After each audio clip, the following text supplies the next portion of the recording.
What is going on, Laker fans? Thank you very much for tuning in. Lakers Talk edition here without a Lakers series in front of us. So I appreciate you guys being a part of the show. Obviously, the Los Angeles Lakers eliminated 2 nights ago.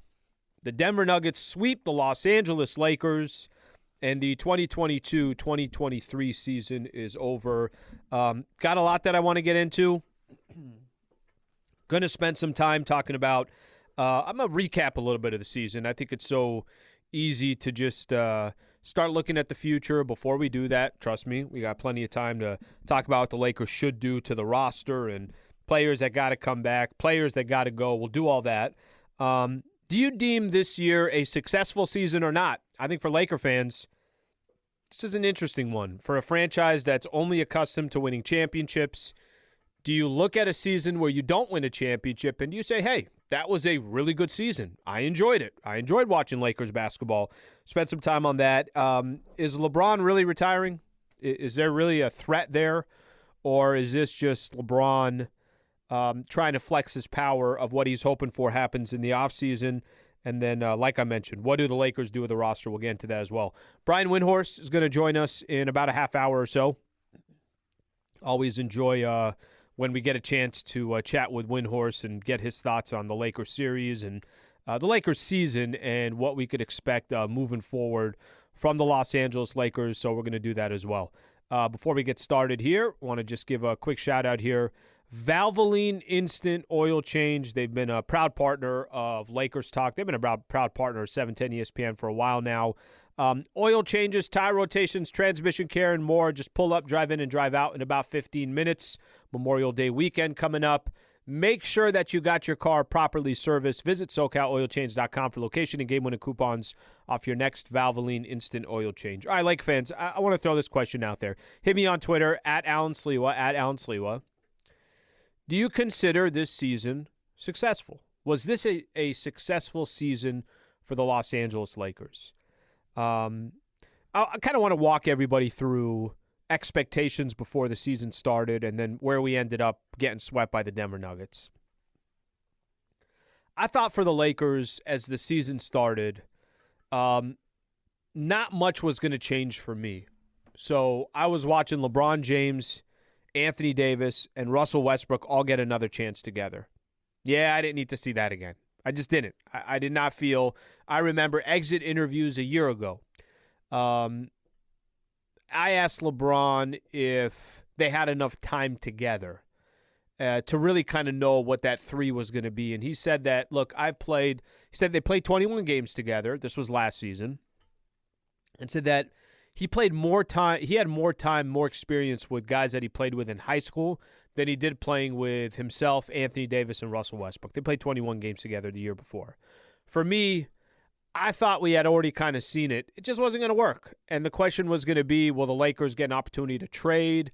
Will they get an opportunity to just hang around 500? Would they go out and make some type of a deal? What picks were going to be involved? All that. This is before the season even started. Then the season starts. Lakers they're already 2-10. And the chances of the Lakers making any noise and really, it was just so discouraging to start out the season the way they did. I think they were 0-5, then 1-5. And then I think at one point, obviously you got 2 games in the first 12. So it was an incredibly disappointing start for the Lakers. And for me, all the expectations just went away. Then I kind of started thinking, all right, well, this is going to be another disappointing year. Lakers are not going to make the playoffs. We heard the Lakers in a lot of different trades, but the Lakers, nothing seemed like it was going to happen. There was more rumors than there were anything. I remember it was, no one will make a move in the first 20 games. And then, nobody will make a move until halfway point. And then finally got to February 9th at the trade deadline, Lakers do some work. And watching the Lakers, what that roster looked like after the trade deadline, you kind of started seeing, all right, well, looks like a team. They got some dogs that are ready to play. They got some guys that are hungry. Rui Hachimura and Malik Beasley had a game or two where he performed well. Jared Vanderbilt, you could tell, like, all right, this is a hustle guy. We could use a guy like this. D'Angelo Russell certainly has the talent to be a player that could be the third star on this Lakers team. And we kind of stumble all the way to the finish line. And Lakers look like they ran out of gas, but there they were, the number 7 seed going into the play-in tournament. You get the game against the Minnesota Timberwolves. Not very impressive from the Lakers. Minnesota probably should have won that game. The game goes to OT because Anthony Davis fouls Mike Conley. But the Lakers win the game, and they get the Memphis Grizzlies in the first round. Playoff starts, Lakers look great. They take out Memphis in the first game. They go up 3-1, and before you know it, that series is a wrap. Lakers win in 6. It's like, all right, well, that was pretty impressive. Okay, now you got the Golden State Warriors. You got the defending NBA champs. Series starts in the Bay Area in San Francisco. Lakers take game 1, 2. People say, oh, well, the Warriors came all the way back, and they went on a 14-0 run. I don't care. Lakers won the game. Lakers end up going up 3-1, and they wrap things up in 6 games as well. Lakers are in the Western Conference Finals. How the hell did that happen? Everything kind of happened within 2 months where you looked at a team and you're saying to yourself, they're going to make no noise this year, to they got a chance to win an NBA championship, and they're in the Final Four. Series against the Denver Nuggets, Laker fans, I think it's safe to say this. Denver was better in pretty much every way, every facet of the game to win a series. I thought Denver was better. I'll give you my examples. The 2 superstars for the Denver Nuggets were better than the 2 superstars for the Los Angeles Lakers. The role players for the Denver Nuggets were more reliable and more consistent than the role players for the Los Angeles Lakers. Michael Malone, I thought, did a fantastic job with some of their different kind of the chess pieces that you were playing against Darvin Ham. And that's not knocking Darvin Ham. I thought Darvin Ham had a great first season of his NBA career. I think that's obvious when you get to the Western Conference Finals. But to get to the Western Conference Finals and then get swept, for a franchise that is as proud as the Los Angeles Lakers, where it's all about winning NBA championships, nobody's hanging a banner there unless it says you're a world champ, who already has 17 NBA championships, it's kind of tough to sell a Laker fan base on, well, at least you got to the Western Conference Finals. But I feel like this year is an exception to the rule, because a lot of the feedback that I get from Laker fans, and I'm talking about in the post-game show or whether I do Lakers Talk or social media or Travis and Sliwa show, I don't hear a lot of people saying, well, that season sucked. Well, damn, the Lakers were what a maybe blown opportunity, or they didn't, this is they should not be proud. I don't want to see this team come back. I haven't really seen any of that. For the most part, what I'm getting from Laker fans, which is not common, is, hey, I know we didn't win the whole thing, but damn, that was a really good season. And the fact that the team fought as hard as it did, the fact that you felt like the team never gave up, it wasn't the Denver Nuggets weren't blowing the Lakers out by 30 every game. No, the Lakers 3-point game with 45 seconds left to go in game 1. 2-point game with 1:10 left to go in game 2. Give Denver game 3. They went on that run in the fourth quarter. I think a 13-0 run. Give them game 3. Game 4, it's a tie ball game with 50 seconds left to go. 3 of these 4 games were really, really close. And Lakers had chances to win at least a game or 2 against the Denver Nuggets. I thought the better team won. I think sometimes you just got to put it as simple as that. I thought the better team won. I thought Jokic was better than LeBron James and Anthony Davis. I thought Jamal Murray was better than LeBron James and Anthony Davis.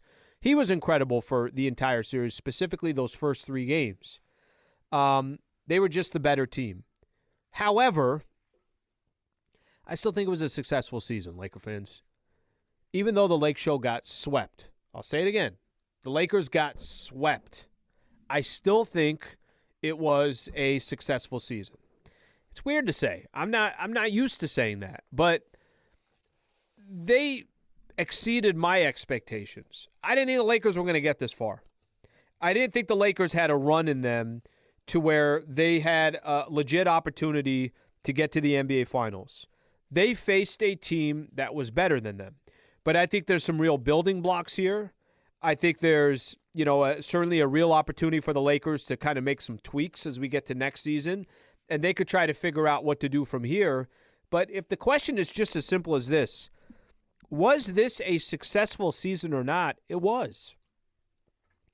There's some stuff that I truly appreciated watching the Lakers over this run. I never felt like the team would give up. I felt like there was a blue-collar approach to what they were doing. I think guys like Dennis Schroeder and Austin Reeves and Rui Hachimura, even Jared Vanderbilt, guys really rolled up their sleeves and just came to work every day. AD went through a stretch in a run. I know Laker fans, there's some frustration with Anthony Davis, but AD had gone through a run as well where he looked incredible. He looked amazing. LeBron closed out the year a 40, 10, and 9 game and played 48 freaking minutes at age 38. Come on now. I mean, it's impossible for me to look at this Lakers season and be disappointed. You could be disappointed because you didn't win it all, but I'm not upset at the team. I'm not, man, where's this franchise going? Damn, this franchise just can't compete. I don't have that feeling at all. I really don't. That doesn't mean that they don't need to make changes. That doesn't mean that they just need to come back with the same roster and they're fine. By the way, some people can make that case. They can say, give them a full season. What would that look like? What if they had training camp together? What if they got to play 82 games together? What if they gained continuity and chemistry together? How much better would this team be? What if their seeding was better in the NBA playoffs? How much better would the team be? I think that could all help the Lakers. But again, I have a very difficult time walking away from this season disappointed at the Los Angeles Lakers. I thought they had a good year. They surpassed my expectations. And I think for the Lakers, that is not something that I was expecting. And here they are sitting today. They accomplished that at least. And even though it ended in disappointment because you got swept against the Denver Nuggets, I still take a lot of positives from this year that hopefully could sprinkle into next year as well. Okay, we heard LeBron James in. If you want to, by the way, if you want to just give me your thoughts on that, you can hit me up on Twitter at Alan Sliwa. We heard LeBron James post game, in the final game of the Western Conference Finals, basically saying he's not 100% sure about next year. I want to spend some time on that. Is LeBron really considering retirement, or is there something more to it? We'll do that coming up next. Brian Windhorst coming in about 15 minutes or so. I appreciate everybody being a part of the show. Stay right here. This is Lakers Talk on 710 ESPN. This episode is brought to you by Jack Link's Doritos and Flamin' Hot and their epic new snack mashups.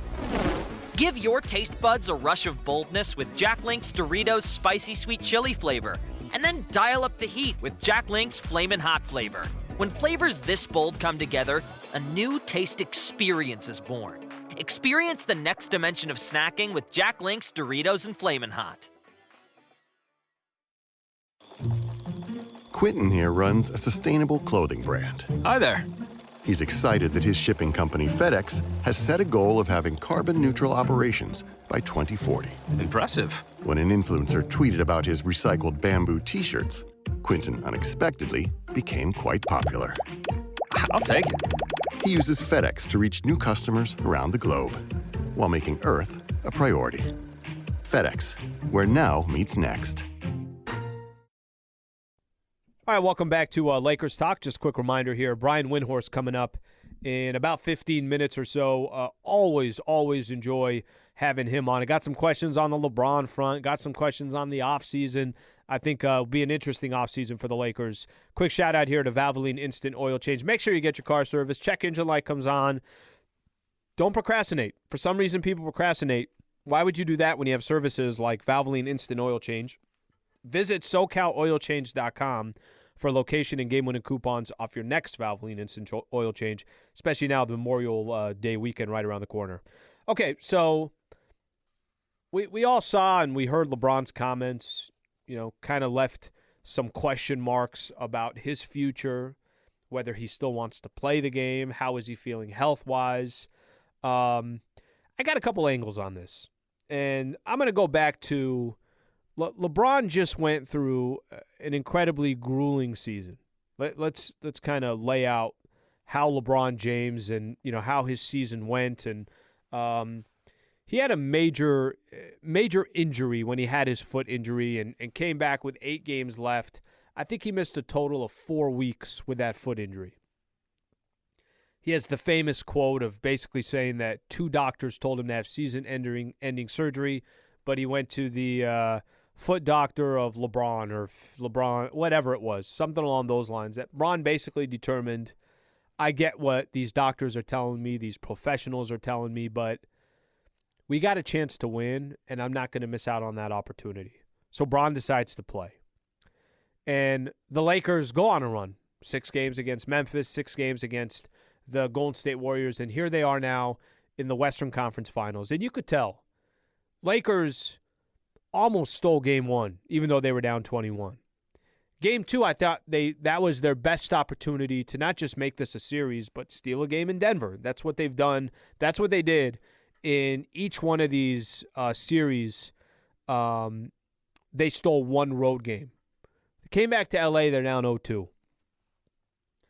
Denver comes out in Game 3, and I thought it was the most convincing win that the Nuggets had so far in this series. So now you're completely depleted. You're down 0-3.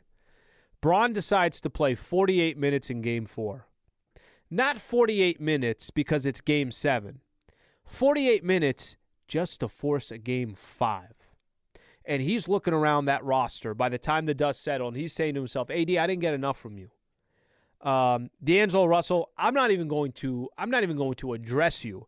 You were sitting on the bench because you weren't good enough to hit a couple of shots so that you can get some actual playing time. Rui struggled in Game 4. I think he was 3 of 12 from the field.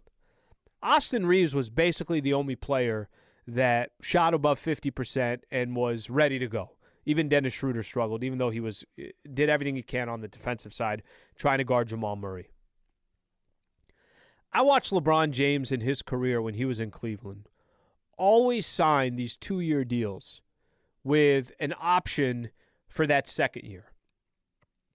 And the pressure that LeBron James would put on Dan Gilbert and the franchise in Cleveland was, you better put a roster around me. I'm trying to compete for a championship. I'm not trying to get to the Eastern Conference Finals. I'm not trying to make the playoffs. I'm not trying to get to the NBA Finals. I'm trying to win an NBA championship. And Bron always had that pressure, and I always felt like he had a chokehold on the Cleveland Cavaliers because he had the power to do this. And I always respected it. You know, I think a lot of times the ownership has just so much control of what's happening, and there's a lot of owners that don't care about winning, and there's a lot of owners that it's all just about the bottom line. LeBron wanted to win, and he held the Cleveland Cavaliers to a standard that they were not accustomed to, and he won a championship there, and they kept going to the NBA Finals and everything else that he accomplished there. For me, when I heard Bron and heard his post-game comments after the Lakers got eliminated on Monday night, I never actually believed Bron as in he might actually retire. I didn't take retirement from Bron. Now listen, maybe I'm wrong. Maybe his body is beat up. Maybe he is frustrated. Maybe he just came off the loss and his emotions are really, really high. There's a lot of things that can kind of come into play here when you look at Bron and you look at the immediate reaction after you're eliminated from the playoffs and you got to the Western Conference Finals. Bron even said something to the effect, this is not an accomplishment by me getting to the Western Conference Finals. I've been to the NBA Finals plenty of times. I've been to conference finals plenty of times. I'm trying to win a championship. I thought LeBron James, his message after Game 4 it reminded me of his days with the Cleveland Cavaliers. We got to improve this roster. I know I'm going to be in my 21th season next year. I know I'll be 39 next year. I know I got 280-plus playoff games already under my belt. But I played 48 minutes, gave you 40, 10, and 9, and it wasn't enough just to get to a Game 5. We don't have a good enough roster. And I'm not supposed to be in my 20th season still doing this, and it's not equaling a W. For me, I looked at that interview, and I thought to myself that I thought it was more about telling that front office, this isn't good enough. It's great that we went out at the trade deadline, addition by subtraction. I think just getting rid of Russell Westbrook and Patrick Beverley and some of these guys, I think they gained a lot just by getting those guys off the roster. But then you also put together a team, and that team, Jared Vanderbilt had his moments. D'Angelo Russell had his moments. Rui Hachimura certainly had his moments. Austin Reeves looked great. Malik Beasley had very, very small moments. Lonnie Walker had some opportunities. But I thought what LeBron James was saying very, very clearly is this isn't good enough. I'm trying to win an NBA championship. Where was D'Angelo Russell in this playoff series against the Denver Nuggets? How come AD couldn't give me more in Game 4 to just force this thing to a Game 5? There's just not enough talent on this team to compete for an NBA championship next year. Listen, the rest of the league's going to get – Phoenix is going to get better next year. Golden State, they're going to try to do something in the offseason. The Pelicans, if they're healthy, could be dangerous. The Clippers, if they're healthy, could be dangerous. You go up and down the Western Conference. It's not like Dallas will try to do something. I'm not telling you all these teams will be successful, but what I'm telling you is they're also not going to just stand around and do nothing. I also saw Kyrie Irving behind one of the baskets in Game 4. This is the second time he's come to a Lakers playoff game. Why has he come to a Lakers playoff game? It's because the Mavs didn't even make the play-in tournament, so he's got time on his hand. I took some of those comments from LeBron James as we got to improve this roster. What the hell am I wasting my time for and still doing this in my 20th year, and we don't have a roster that's good enough to help me out the way the Denver Nuggets, Joker had help. Jamal Murray was amazing. Michael Porter got his job done. KCP, Bruce Brown off the bench, Jeff Green, Aaron Gordon. Everybody was contributing. Everybody was contributing. And for the Lakers, it was a lot of hot and cold. And if you're going to win an NBA, forget getting to the Western Conference Finals. If you're going to get to the NBA Finals, you're going to win the whole thing. You need more than what the Lakers had. So as much as I sit here and I tell you that I thought it was a successful season for the Lakers, doesn't matter what I think. LeBron James, still the most important player on this Lakers team, he didn't think the roster was good enough. That's what I looked at when I heard his comments. That's what I believe. Now, whether that's what LeBron was thinking or he wasn't, I have no idea. But I could just go off of my opinion, and that's how I interpreted some of his comments post-game after the Lakers were eliminated. Okay, this is a perfect time. A perfect transition. We got Brian Windhorst coming up next. And if there's anybody that would have just a good vibe, I guess you can call it, a good pulse of LeBron James and what's going on through his mind after that loss to the Denver Nuggets, I think he'd be the right person to ask. So when we come back, Brian Windhorst is going to join the show. Stay right here. This is Lakers Talk on 710 ESPN. At Ralph's, we know the minute a tomato is picked off the vine, the fresh timer starts. The sooner we get our produce to you, the fresher it is. That's why we've completely overhauled our process to shorten the time from harvest to home for our tomatoes, strawberries, and salads. Because we know how much you love fresh produce, we give you more time to enjoy your tasty fruits and veggies at home. So whether you're shopping in-store, picking up, or prefer delivery, we're committed to bringing you the freshest produce possible. Ralph's, fresh for everyone. Got shopping on the brain, but a budget on your mind? Then get to Burlington. The brands will surprise you, and the low prices will amaze you. There's a dress waiting in-store that's going to look great on you. With Burlington's wow deals, you can treat yourself and your family with styles, accessories, and products they really want, all up to 60% off other retailers' prices every day. Burlington. Love the deals. Prices and selection vary by store. Hi, welcome back to Lakers Talk. Want to welcome in Brian Windhorst, covers the NBA for ESPN and always does a fantastic job, and I appreciate his insight here and his time. Brian, thanks for joining the show, and I want to start off with this. Lakers get all the way to the Western Conference Finals. They get swept. How do you view this Lakers season, just your expectations coming in, whatever you thought towards the trade deadline, whatever you thought once the playoffs started? How do you just define the Lakers season in a nutshell, I guess you can say? I thought it was a terrific season. So what they were able to accomplish was just awesome. And I know that they didn't win. And when you have LeBron and Anthony Davis and you wear, the purple and gold, that the expectation is to always win, and that's fine. But I felt that they totally maxed out what they could achieve. I believe the team was horribly flawed.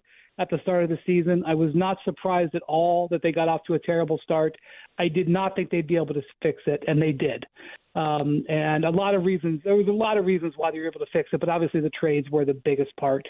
And for them to get through a couple of playoff series without home court advantage, to win out in Memphis, to win up in the Bay, just terrific stuff. And I thought they played really well in this series. There's nuance to wins and losses. I know that in the world of the Lakers, that nuance isn't really accepted. Kobe Bryant, who is basically the soul of the Lakers, he didn't believe in nuance. You either won or you lost, and people loved him for it. The Kobe system doesn't allow for nuance, but that's not really the way the world is. The Lakers played really well in those 4 games, and things didn't go their way, and they got beat by a better team. And there's no reason to hang their heads. And not only that, unlike a year ago, this team actually has some tools at its disposal to use to improve the roster in the offseason. Now, how they do that is yet to be seen. But my outlook on the Lakers is a 180 from where it was a year ago, and I really think it should be an exciting summer and next season. Well, it's interesting, Brian, because I think you're right. There's kind of an expectation that comes with the Lakers, and you got 17 NBA championships. You're only really celebrating if you win the whole thing. The vibe that I got these last couple of days from Laker fans was appreciative. Hey, you know what? That was a good year. And yes, I understand the Lakers got swept, but to just kind of have the expectations I think we all had coming into the year, okay, yeah, but what trade could they really go out there and make where it's going to change things? And kind of found a way to do it. And you said something about the series against Denver, which I couldn't agree more with. It's not like Lakers were losing by 25 every game. It's not like they had no shot. Game 1, it's a 3-point game with under a minute left. Game 2, it's a 2-point game with 1:10 left on the clock. Game 4, it obviously came down to the final seconds. It's not, and I agree that Denver was just a better team. Jamal Murray, Nikola Jokic were amazing. The role players for the Nuggets were amazing. They could very well be hoisting up the trophy in a couple of weeks. So at least the team that you ended up losing to, it's not. I have a difficult time saying, well, if Lakers could have just done this or just done that, I think the better team won. Yeah. I mean, I'm going to be honest with you. Jokic is better than anybody the Lakers got right now. He's just better. He might be a historically all-time great player. We may be seeing a guy come into his own. He's better than Anthony Davis right now. Does Anthony Davis have the capacity to play at that level and outplay him? Sure, he does. There's weaknesses in Jokic's game. It's hard to find them, but they're there. But he was the best player in the series, and Jamal Murray had a 3-quarter stretch where he scored 53 points. I mean, go up and look Jordan, go look Kobe, go look LeBron, go look Steph Curry. Go find me a guy who's ever been hotter in a 3-quarter span. You're not going to find it. And the Lakers had to absorb that. So, look, in all honesty, if you can't look at this season and see great progress, it's probably not worth continuing the conversation, at least with me. Brian Windhorst taking some time to join us here on Lakers Talk. Brian, with that in mind, it's also these last couple of days we looked at some players, and I think there were expectations that certainly they didn't meet. I'm going to name one off specifically. I thought D'Angelo Russell was really a non-factor in that series against Denver, and when the Lakers originally traded for him, I think the idea and the concept was, hey, this is a guy who's getting paid $30 million a year. I think coming in, he was about 18-6 a game. The expectations were, this guy could potentially be your third best player. It should take a load off of LeBron James. There's some more playmaking now. He doesn't really necessarily have to have the ball. He could be a spot-up shooter as well. At least in the playoffs, it was not a consistent picture of D'Angelo Russell. D'Angelo Russell has been getting a lot of heat in L.A. over his performance in the playoffs. And to be honest with you, I'm one that kind of raises my hand on this. I was really disappointed in his play. What do you think his future with the Los Angeles Lakers is? How much do you think just his game and what he brings to the table, and if he has that winning pedigree, belongs with this roster? I think if you have to rely on him, he's going to let you down. If his role on your team is to be a contributor, and maybe sometimes he helps you, but if he's not having a good game and you can sit him down, that's the role you want him in. And by the way, there are guys like that who had 15, 18-year very successful careers. That, he is not a $30 million player, which was what he's getting paid. And there's a reason why he's changed teams, I think, 5 times. Teams generally fall out of love with him. But he's talented and he can win you games. I just don't think you can say, man, that's a core player. I think if you do that, you're going to be disappointed. So if he signs a contract that reflects that, then I think he can be useful to a team. And if your roster is built in a way that if he's having a bad night, you can just tell him to go ahead and untie the shoes, I think, he can work very well. But if you're going to need him every single night, you're going to get let down. And the Lakers, were in this position, needed him. And obviously, earlier in the playoffs, he had a string of games where he was a difference maker. And that's why teams still have acquired him, is because he can go both ways. But I think at this point in his career, we kind of know who he is.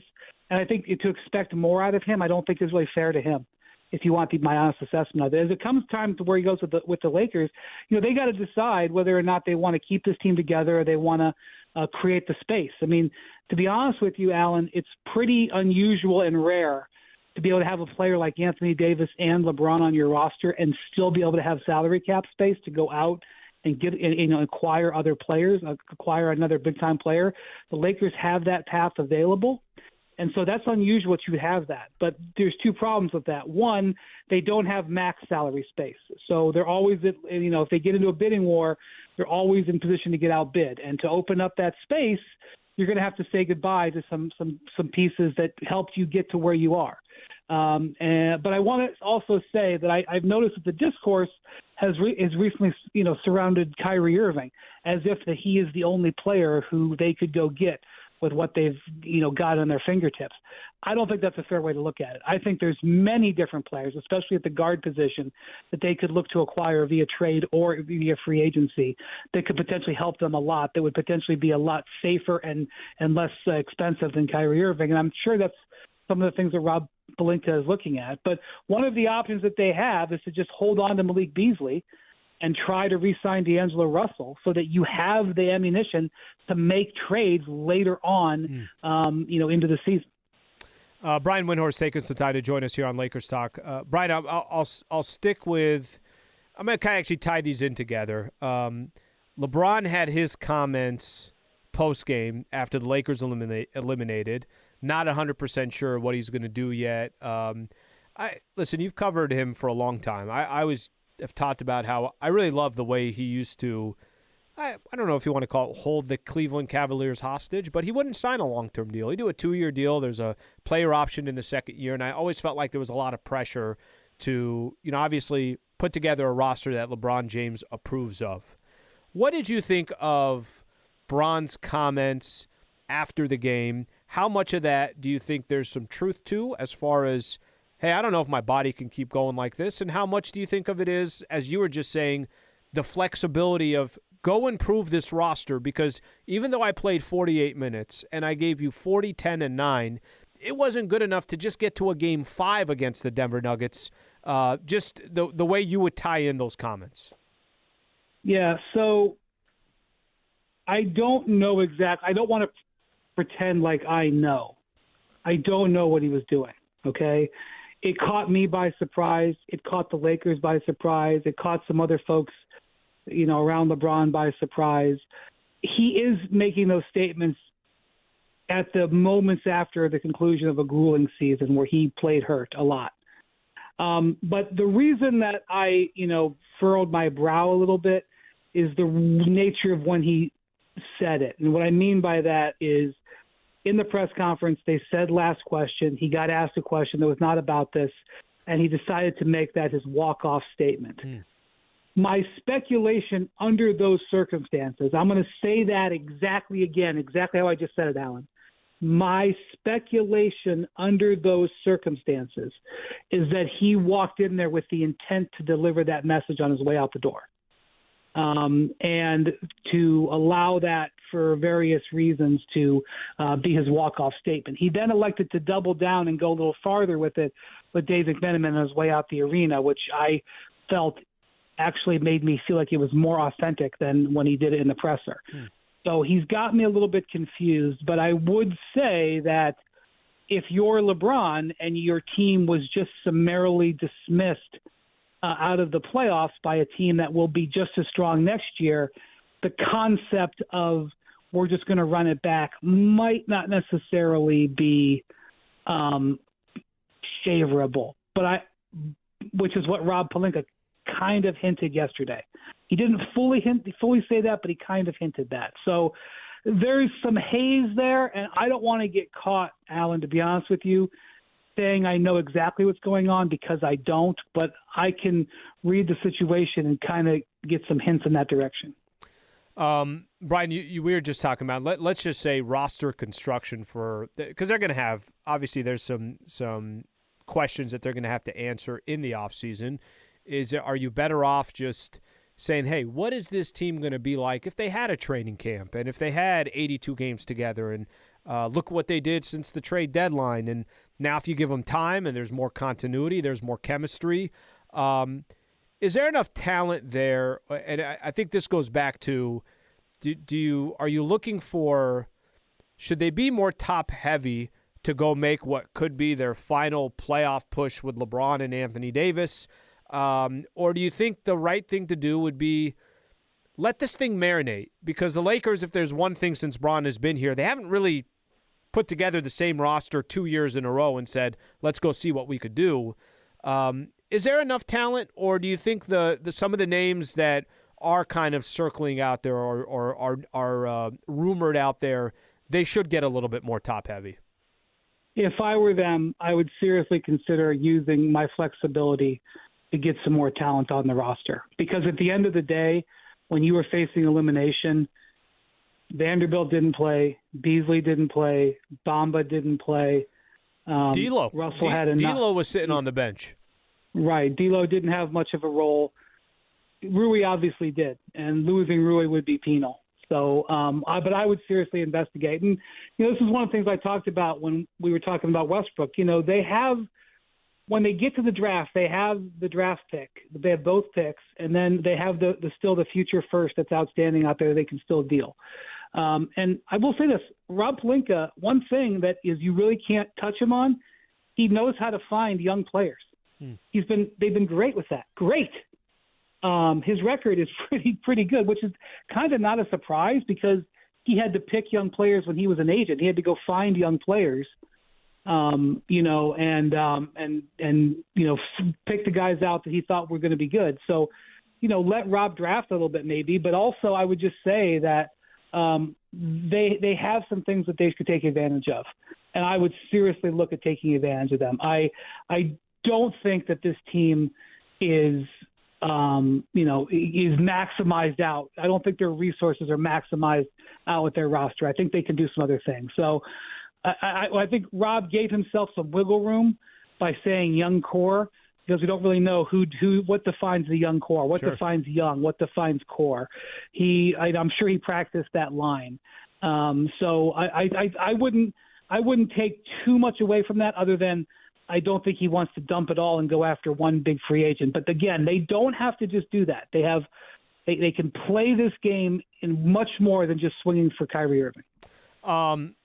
Brian, final one here. I'll get off the Lakers here for a quick second. I know you're also covering the Celtics and the Heat.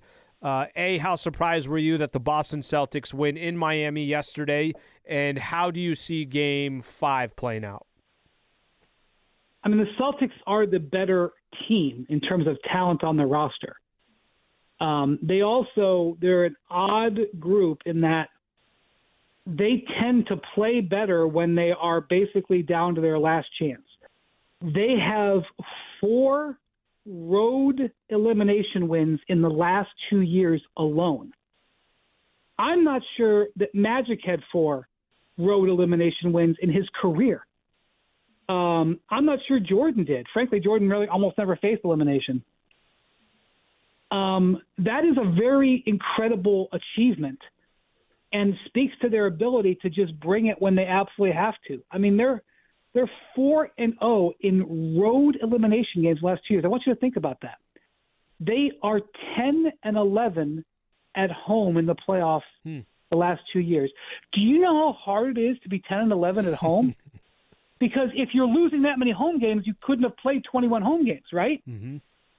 It's a very, very odd team. And then you have it's a Heat team that is ridiculously overachieving. Like, the Heat really shouldn't be here. The way they performed for 5-6 months during the regular season does not indicate that they should be here. So we have two teams that routinely perform outside what their expected performance would be. And that is why Vegas is completely mystified by this series. The Heat are beating the pants off of Vegas. And the computer modeling has basically run home to mama. The computer modeling cannot understand why the Heat are beating the Celtics. And the computers finally surrendered and said, okay, the Heat are probably going to win, and then the Celtics won.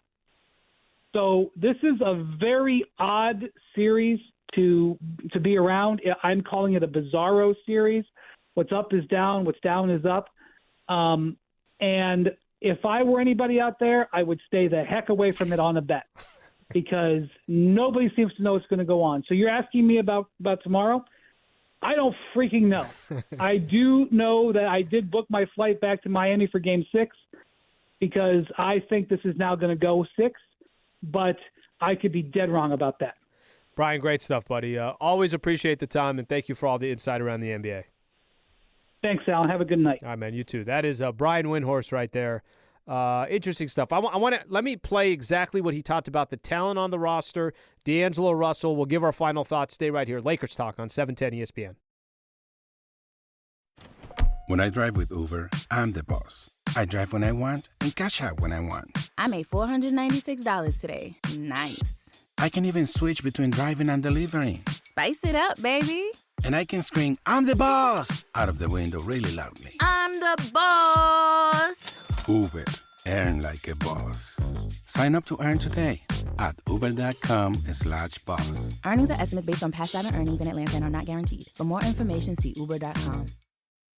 This episode is brought to you by Progressive, a leader in boat insurance. Welcome aboard to Carefree Boating. Here, we don't worry about the what-ifs, because we explore with Progressive Boat Insurance for as little as $100 per year for a basic liability policy. Progressive also offers a variety of other coverages and can help you cover repair costs when you need it. And with discounts like multi-policy, safety courses, responsible driver, and more, your mind can really float free. Cruise on over to Progressive.com to get a quote today and see if you could save. Progressive Casualty Insurance Company and Affiliates. Rate and discounts not available in all states or situations. All right, welcome back to Lakers Talk. Thank you again to Brian Windhorst. Man, so many good stuff coming from Brian. I'm going to hit on one thing here real quick. I didn't really have too much of a chance to do it as far as roster goes. We'll have plenty of time. Don't worry, Lakers fans. A lot of offseason left. But what he said about the flexibility that the Lakers have and that they don't have enough talent as is, I could not agree more. I really could not agree more. I was so disappointed in D'Angelo Russell. And what he said at the end about who was really in at the end of these games, D'Lo wasn't in the game. Jared Vanderbilt wasn't in the game. Malik Beasley wasn't in the game. Mo Bamba wasn't in the game. 4 out of those 5 guys that you got at the trade deadline were actually not in the game. They were not giving you some big contributions. But I think the D'Angelo Russell piece is very interesting to me. Listen, I'd love to see the Lakers. Austin Reeves, you got to bring him back. Rui, do what you can. I don't know what his market value is going to be and if it's the difference of getting Rui or trying to go after another star or something like that. They don't have enough talent that they overachieved to get to the Western Conference Finals, and it's going to be a real challenge getting back to the Western Conference Finals or getting to the NBA Finals next year, and it might be your last chance with LeBron James and Anthony Davis together. I think they need some more talent. So whether that name is Kyrie Irving or whether that name is Fred VanVleet or whether that name is Trae Young. And by the way, I don't even know how they're going to get some of these guys, but that's for Rob Pelinka to figure out. I get the, hey, just bring everybody back and let's run it again. Yeah, bring back the right guys, LeBron, Anthony Davis, Austin Reeves. Those are the 3 that, of course, are going to be back. But putting together all the other pieces, they need more talent. You can't ask LeBron James in year 20 to still be doing what he's doing. Anthony Davis has shown you his ceiling. He's going to be unbelievable on the defensive side. He's going to be unreliable on a night-in, night-out basis on the offensive side. Laker fans, I know I was not expecting us to do a Lakers talk with the season over. All you had to do is just draw another game. It did not happen. That was not in the cards for the Lakers. I appreciate everybody that took some time to tune in tonight. Thank you to Brian Windhorst. Thank you to Michael Funches. Thank you to Mario Ruiz. And thank you to Laura Romo. LA, as always, have a great rest of your night.